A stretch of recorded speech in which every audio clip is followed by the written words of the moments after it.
Welcome back to our Channel Fun English Daily. Today we are talking about something that stops many English learners from speaking. How to start a conversation in English. You might know some grammar and vocabulary, but when it's time to speak, your mind goes blank. Why? Because starting the first line feels scary. You may think, what if I make a mistake, or what if they don't reply? But here's the truth. Starting a conversation is not about being perfect. It's about showing confidence, friendliness, and genuine interest in the other person. And the easiest way to do that is with a friendly greeting and a simple question. Tip 1. Start with a friendly greeting and a simple question. This method is simple, but it works everywhere. In the office, at a social event, in a coffee shop, or even with a stranger on the bus. The reason it works is because it's easy to understand, polite, and makes the other person feel comfortable enough to reply. Why this works so well? 1, it's universal. People all around the world respond to greetings. 2, it's polite and safe. You're not saying anything too personal or too complicated. 3, it invites the other person to speak. A question makes the conversation two-sided. 4, it's easy to remember. Just 2 steps, greeting plus question, step-by-step process. Step 1, smile and show open body language. Before you even say a word, let your face and posture show that you are approachable. A genuine smile can remove 50% of the tension. Keep your shoulders relaxed and make friendly eye contact. Step 2, use a warm greeting. You can say, "Hi, how are you today?" "Hello, nice to meet you." "Good morning. How's your day going so far?" Make sure your tone matches your words. If you sound bored or rushed, the greeting loses its effect. Step 3, add a simple question. This is the part that opens the door for conversation. Your question can be about the environment. It's a beautiful day, isn't it? The situation. Is this your first time here? Something they have. I like your bag. Where did you get it? Step 4. Keep it short and clear. When starting, don't overload the other person with too much information. The goal is to invite, not to overwhelm. Real-life examples. At work. You. "Hi, how's your morning going? Are you working on the new project today?" At a party. You. "Hello. I don't think we met before. How do you know the host?" In a cafe. You. "Hi. The coffee smells great here. Have you tried it before?" Extra tips to make it work better. Be genuinely interested. Don't ask a question just to fill silence. Adjust your tone to the situation. More formal at work, more casual with friends. Listen carefully to their reply. Their answer will give you the next topic to talk about. Why this tip is powerful. A greeting and question combination is like knocking gently on someone's door. Most of the time they will open it once they reply. The conversation has already started, and you'll find it easier to keep it going. Remember, even a simple hi followed by a question is better than saying nothing at all. The first sentence is the bridge that connects you to another person in English. Tip 2. Use small talk to break the ice. Starting a conversation is one thing, but keeping it going after the first line is where many people get stuck. This is where small talk comes in. Small talk is light, casual conversation about everyday topics. Nothing too deep or personal. It's not meant to solve big problems or discuss serious issues. Its main purpose is to make both people feel comfortable and connected so that a longer, more meaningful conversation can naturally follow. Why small talk is so important. 1. It reduces tension. After your first greeting, there might be a small silence. Small talk fills that gap and makes the atmosphere friendlier. 2. It builds comfort and trust. When you talk about safe, everyday topics, the other person feels relaxed and more willing to share. 3. It opens the door to deeper conversation. Many deep conversations start with something simple like talking about the weather, the place you're in, or something happening around you. 4. It gives you time to think. Small talk gives your brain a few seconds to plan your next point or question, so you never feel stuck.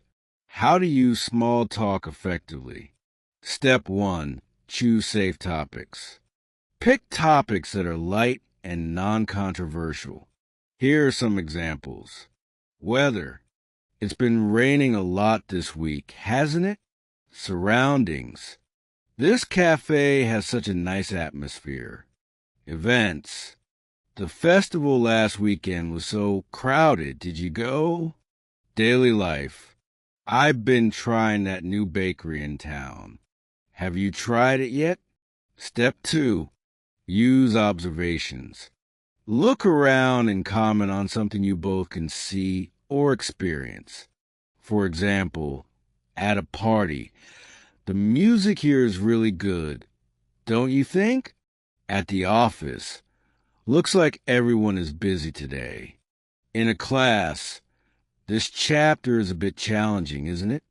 Observations are great because they are natural and don't feel forced. Step 3. Ask open-ended questions. An open-ended question invites a longer answer than just yes or no. For example, instead of, do you like this movie? Yes or no answer. Try, what do you think about this movie?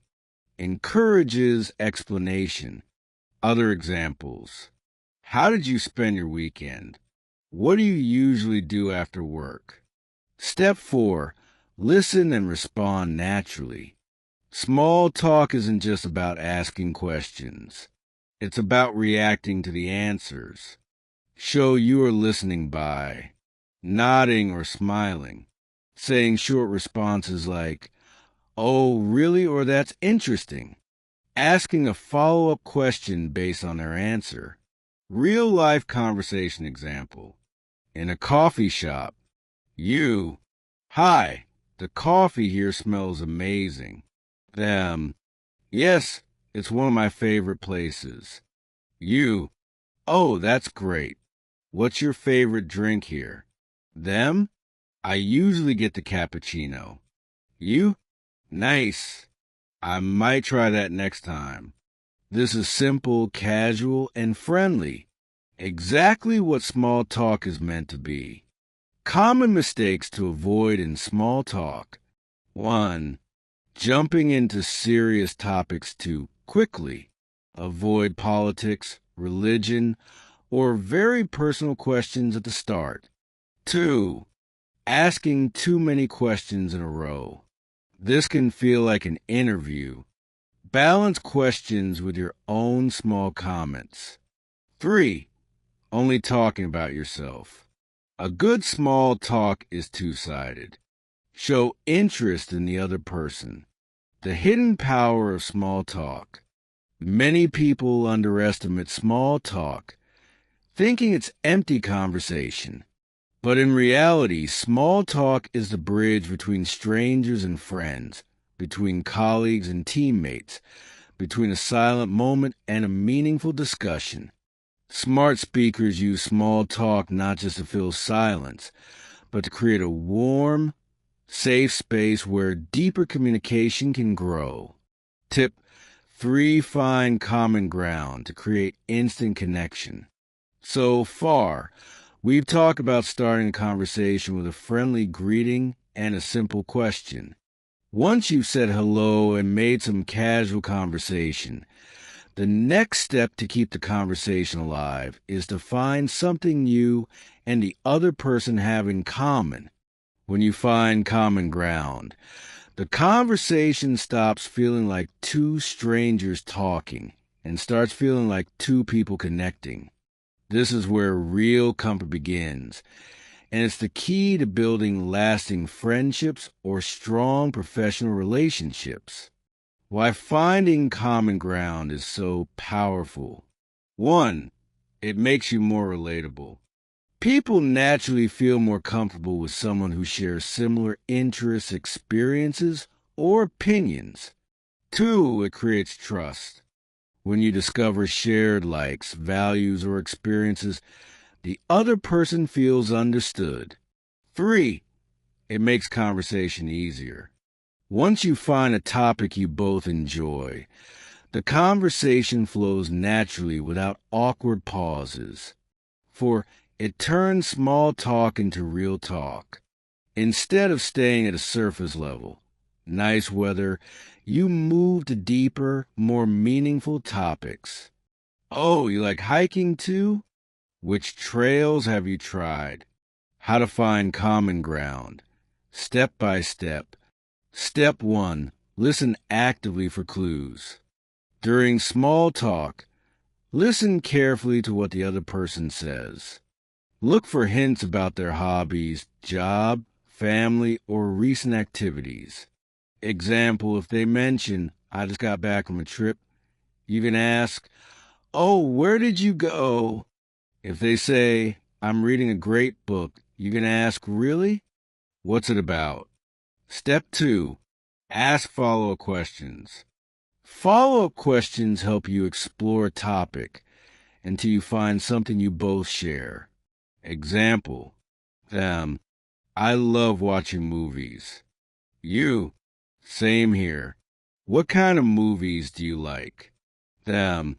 Mostly science fiction. You, oh wow, me too. Have you seen the latest one with? Step 3. Share your own experiences. Once you discover something in common, share a short personal story or opinion. This creates balance. The conversation becomes an exchange, not an interview. Example, I also enjoy hiking. Last month I went to the Blue Hills Trail, and it was so peaceful. Step 4. Build on the topic. Stay on the shared topic for a while. Ask deeper questions, share tips, or suggest future ideas. Example, if you both like cooking, what's your favorite recipe? Have you ever tried making homemade pasta? There's a new cooking class next week. We should check it out. Real life example at a networking event. You, hi, how are you enjoying the event so far? It's great. I've met some interesting people. You, me too. What industry are you in? I work in digital marketing. You, oh, I do some marketing work too. Which part of marketing do you focus on? From there, you found a shared professional interest, which can lead to a longer and more engaging conversation. Tips to make this work even better. Be curious, not nosy. Don't dig too deep into personal life unless they're comfortable. Stay genuine. Don't pretend to have an interest in something you know nothing about. Instead, be honest and say, I haven't tried that before, but it sounds interesting. Avoid controversial topics. Politics, religion, and money can lead to arguments if you don't know the person well. The hidden benefit of finding common ground. When you share something in common, the other person starts seeing you as a friend rather than just a stranger. This makes them more open, relaxed, and willing to continue the conversation. For English learners, this is especially helpful because it creates a safe space to practice without feeling judged. Tip 4. Keep the conversation flowing naturally. Once you've greeted someone, made small talk, and found common ground, the next challenge is avoiding awkward pauses or moments where you run out of things to say. A smart speaker knows how to keep a conversation moving in a natural, engaging way without forcing it. 1. Ask open-ended questions. Open-ended questions encourage the other person to share more than a simple yes or no. Instead of, "Do you like this place?" Try, "What do you like most about this place?" Instead of, "Did you enjoy your weekend?" Try, "What did you do over the weekend?" The goal is to let them talk, because every answer gives you more topics to continue with. 2. Listen actively and respond to what you hear. Many people think about what to say next instead of focusing on what's being said right now. But if you truly listen, you will always have something to reply with. Use verbal signals. That's interesting. Really? Repeat or rephrase what they said. So you started learning guitar during lockdown? Ask follow-up questions based on their answer. What made you choose guitar instead of another instrument? This shows genuine interest and keeps the conversation alive. 3. Share small personal stories. When the other person talks about something you can relate to, share a short personal experience. This builds connection and prevents the talk from feeling one-sided. Example, if they say, "I love hiking," you can say, "I enjoy it too. Last year, I went on a trail near the mountains. It was amazing." Use the yes and technique. This comes from improv acting, but it's great for conversation. Instead of shutting down a topic, you agree and add something new. Example them. "I love Italian food." You, "Yes, and there's a new Italian restaurant that opened nearby. Have you tried it?" 5. Smoothly change the topic when needed. If a topic is ending or becoming awkward, shift to something related. Example, if the topic is movies and there's nothing more to say, you can link it to travel. Speaking of movies, have you ever visited the city where your favorite film was shot? 6. Avoid conversation killers. Some things can stop a conversation instantly. Giving one-word answers without explanation. Changing the topic to quickly without acknowledging the previous one. Talking only about yourself without asking about the other person. A smart speaker avoids these traps by staying curious and respectful. 7. Leave space for the other person. Don't feel you have to fill every silence instantly. A short pause can give the other person a chance to think and share. Sometimes the best conversations happen when you give someone time to speak. Why this works? A flowing conversation feels effortless because it's balanced. Both people contribute, listen, and respond in a way that builds connection. You don't need to force it or memorize hundreds of topics.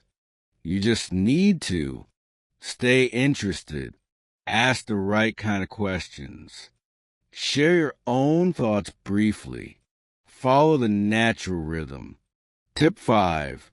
Speak with confidence, even when you feel nervous. Confidence is one of the biggest keys to starting and maintaining a conversation in English. But here's the reality. Many people don't feel confident at the beginning. Even fluent speakers can feel nervous when meeting new people or speaking in an unfamiliar situation. The good news is Confidence is not something you either have or don't have. It's a skill you can build step by step. 1. Why confidence matters in conversation. When you sound confident, people take your words more seriously, listen more carefully, and feel more comfortable talking with you. Confidence doesn't mean speaking loudly or being to the most talkative person. It means speaking clearly, steadily, and with self-belief. A nervous voice might make people think you are unsure, even if your ideas are great. A confident voice makes even simple sentences sound important. 2. Prepare before you speak. One of the best ways to reduce nervousness is to prepare yourself before starting a conversation. No common conversation starters. Have a few ready phrases like, "How's your day going?" Or, "I like your bag, shirt, etc." Where did you get it? Practice answers to common questions. If someone asks, "What do you do?" or "Where are you from?" you should be ready to answer smoothly. Think of safe topics. Whether hobbies, food, or movies are always good. Preparation makes you feel ready, and readiness boosts confidence. 3. Control your body language. Your body sends signals even before your words do. Stand or sit up straight. It shows strength and self-respect. Smile genuinely. A smile relaxes both you and the other person. Make natural eye contact. This builds trust. Avoid fidgeting. Moving too much shows nervous energy. Even if you feel nervous inside, confident body language can trick your brain into feeling calmer. Manage your voice. Nervousness often makes people speak too fast, too softly, or with a shaky tone. Slow down. Speaking too quickly can make you harder to understand. Breathe deeply before speaking. This helps steady your voice. Pause naturally. A short pause after a sentence makes you sound thoughtful. 5. Use simple, clear words. Trying to use big, complicated vocabulary when you're nervous can make you stumble. Stick to simple, clear sentences. For example, instead of, "I am experiencing a minor degree of fatigue today," say, "I'm feeling a bit tired today." Simple words are easier to say confidently and easier for others to understand. 6. Start small and build up. Confidence grows with practice. Start conversations with shopkeepers, neighbors, or classmates. Speak to people in low-pressure situations before moving to bigger ones. Practice English with friends or in front of a mirror. The more you do it, the less nervous you'll feel each time. 7. Accept that mistakes are normal. Even native English speakers make grammar mistakes or forget words sometimes. The difference is they don't stop talking because of it.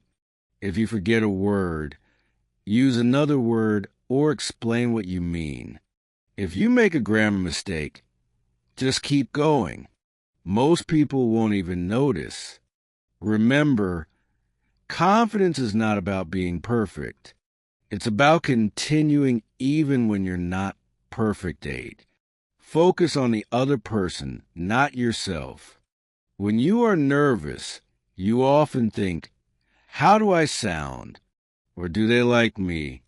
Instead, shift your focus. Pay attention to what the other person is saying, how they feel, and how you can connect with them. This takes pressure off you and makes the conversation more natural. 9. Practice positive self-talk. Before starting a conversation, say to yourself, "I can do this. My English is improving every day." People want to talk to me. Your thoughts affect your tone, and your tone affects your confidence. 10. End on a positive note. Even if the conversation is short, end it politely and positively. For example, it was nice talking to you. Hope we can chat again soon. This leaves the other person with a good impression, which makes starting the next conversation easier. The hidden power of confidence in conversation. Confidence makes your English sound better, even without perfect grammar. It makes people listen to you, remember you, and want to talk to you again. And here's the secret. You don't have to wait until you feel confident. You can act confident first, and the feeling will follow. Tip 6. Ask better questions to keep people interested. One of the most important skills for starting and maintaining a conversation in English is knowing how to ask the right questions. A conversation dies quickly if your questions are too closed, too complicated, or not interesting to the other person. But if you ask thoughtful, engaging questions, you make people want to keep talking to you. Asking better questions is not just about words. It's about curiosity, timing, and the way you make the other person feel. The right question can open the door to a deep, enjoyable conversation. 1. Why asking good questions matters. 1. It shows you're interested. People love talking about themselves and their experiences. When you ask questions, you show that you value what they have to say. 2. It keeps the conversation flowing. Each good question naturally leads to another topic, avoiding awkward pauses. 3. It helps you learn about the other person. The more you learn, the easier it is to find common ground and deeper topics, for it builds trust. People feel connected to those who listen and ask relevant questions, rather than those who just talk about themselves. 2. The types of questions to use. A. Open-ended questions. These questions require more than a yes or no answer. They encourage detailed responses. Examples. What's the most interesting thing you've done this week? How did you get into your line of work? What do you like most about living here? B. Follow-up questions. Follow-up questions are based on what the other person just said. They show you're listening and want to know more. Example. Them. I love painting.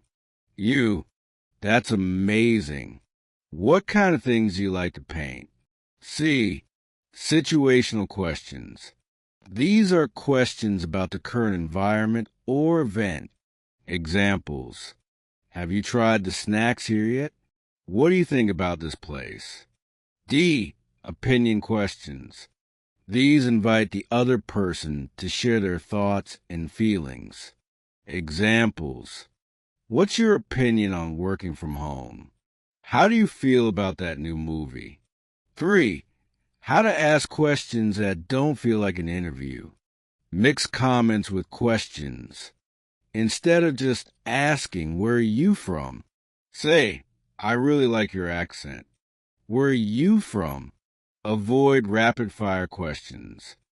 Give the other person time to answer before jumping to the next one. Share your own connection. If they say they like sports, you might say, me too. I play basketball on weekends. How about you? 4. Use the TED formula for deeper conversations. The TED method helps you ask questions that naturally make people share more. T. Tell me. Tell me about your last holiday. E. Explain. Explain how you learned to play guitar. D. Describe. Describe what it's like living in your city. This style turns basic questions into engaging conversations. 5. Avoid dead-end questions. Questions like, "Are you okay?" or "Do you like it?" can be answered with a single word, which stops the conversation. Instead, make them open and inviting. Instead of, "Do you like it?" say, "What do you like most about it?" 6. Examples of great conversation questions. Here are ready-to-use examples you can keep in mind for any situation. At work, what's the most exciting part of your job? How did you get started in this career? At social events, what brought you here today? How do you know the host? In everyday life, what's your favorite thing to do in your free time? Have you read or watched anything interesting lately? 7. The secret to making people talk more. When someone answers your question, respond with curiosity instead of judgment. Even if their answer is something you've never experienced, show interest. "Wow, I've never tried that. What's it like? That sounds amazing. How did you get into it?" The more you react with curiosity, the more they will want to share. 8. Why this works. Better questions create a flow where each answer naturally leads to another question or topic. Instead of forcing the conversation, it grows like a tree, one branch leading to another. And when you're genuinely curious, you'll never run out of things to say. Tip 7. End the conversation politely and leave a positive impression. One of the most overlooked skills in speaking English and in communication in general is knowing how to end a conversation in a way that feels natural, polite, and memorable. Many people think only about how to start a conversation, but the way you end it is equally important because it decides what the other person remembers about you. When you end well, you leave the door open for future conversations. When you end abruptly or awkwardly, you might damage the connection you built. Why ending well matters. 1. It shows respect for their time. People appreciate when you acknowledge that they may need to get back to something else. 2. It strengthens a connection. A kind, warm goodbye leaves them feeling good about the interaction and more likely to talk to you again. 3. It gives you control of the interaction. Instead of waiting for things to get awkward or run out of topics, you can end at the right moment. 4. It creates a lasting impression. The last thing you say is often the thing they remember most. 2. Signs. It's time to end a conversation. The person starts looking at their phone or watch frequently. Their answers get shorter and less engaged. You've covered the main topic, and there's no smooth way to move forward. You or they need to be somewhere else. Ending a conversation at the right time keeps the interaction fresh and positive. 3. How to end a conversation smoothly. A. Use a positive closing statement. Instead of just saying bye, close with something friendly. "It was really nice talking to you. I enjoyed our conversation. I'm glad we had the chance to chat." B. Mention something you talked about. This makes your goodbye feel personal. "I'll have to check out that restaurant you mentioned. I hope your project goes well." C. Suggest future contact, if appropriate. "Let's talk again soon. Maybe we can continue this next time. Feel free to send me that link you mentioned."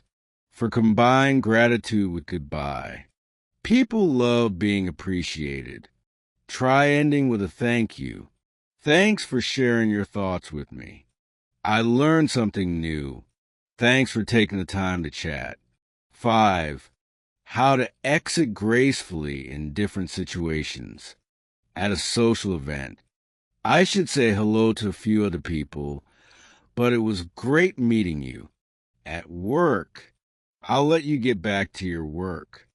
Let's catch up again later. In public, I need to run, but it was nice chatting with you while we waited. 6. Nonverbal signals to support your goodbye. Your body language should match your words. Start stepping slightly away. Pick up your bag, phone, or notebook. Offer a handshake if culturally appropriate. Smile to show you enjoyed the talk. 7. Advanced technique. Leave a hook for next time. If you want to speak again in the future, leave them with a reason. Next time we meet, I'll tell you about my trip to the mountains. I'd love to hear more about your cooking class next time. This creates curiosity and makes your next conversation easier to start. 8. Why this works. When you end with warmth, appreciation, and a positive tone, you make the other person feel valued, even if the conversation was short. They will remember how you made them feel. And that's the secret to building long-term connections in English. A smart speaker knows that the start opens the door, but the ending keeps it open for the future. And friends, if you enjoyed these tips and want to keep learning powerful ways to speak better English and connect with people easily, then don't just leave. Hit that subscribe button right now. Join our growing family where we share lessons, ideas, and secrets to help you speak English with confidence every single day. Turn on the bell icon so you never miss a video that could change the way you communicate forever. Because here we don't just learn English, we master the art of conversation.